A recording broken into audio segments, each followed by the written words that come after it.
I've been always passionate about learning languages, and Danish will be my third foreign language. What I really love about the system I will show you today is that it is really flexible and you can use it for any subject you want. To start with my personal curriculum, I will need to define a clear goal.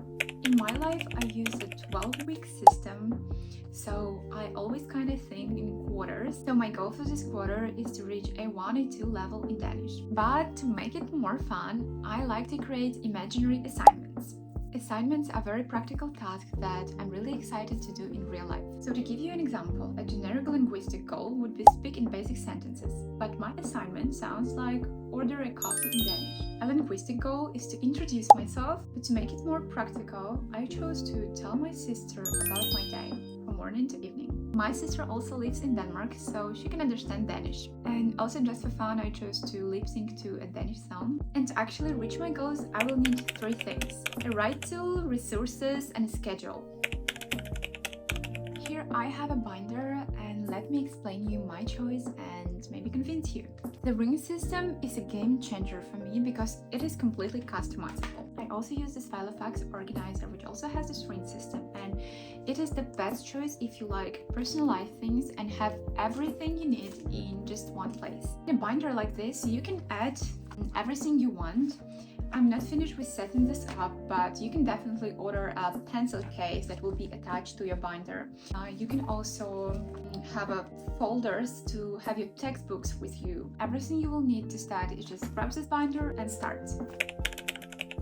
I categorized my resources into 4 pillars: receptive skills, productive skills, grammar, and vocabulary. I'm currently taking a free Danish course at a local church, and if you have this opportunity to join a local class, whether free or paid, I would highly recommend doing it. But the trick is I need to analyze which pillars the course actually covers.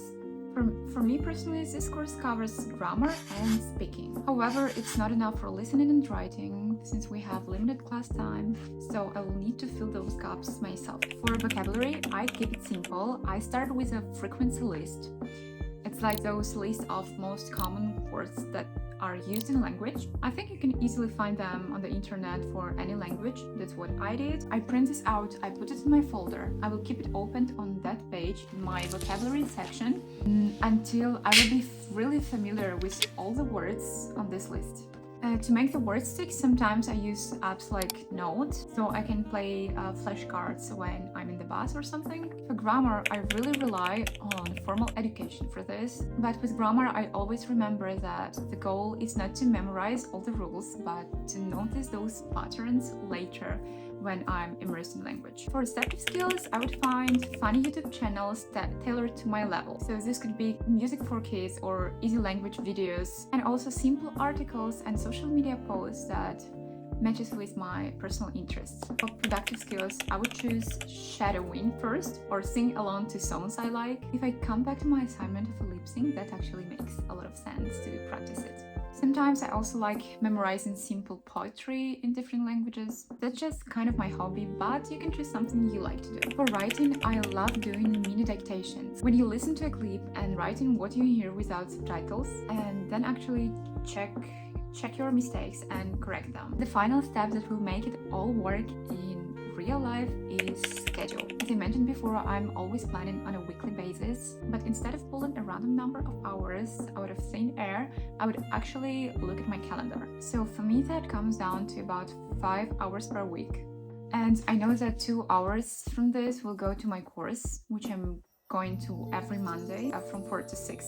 So 2 hours I will dedicate to productive skills, and for 1 hour a week I will be actively learning new vocabulary. For listening and reading, I try to integrate this into my daily life, but that's a topic for a whole other video. So based on my goal, I estimate I will need around 80 to 100 hours to reach my goal. And when I compare that with my weekly schedule, it actually feels very realistic and reachable within 12 weeks. So that's my full system for building a language curriculum from zero. I hope this video was helpful, and I wish you all the best of luck on your own language journey.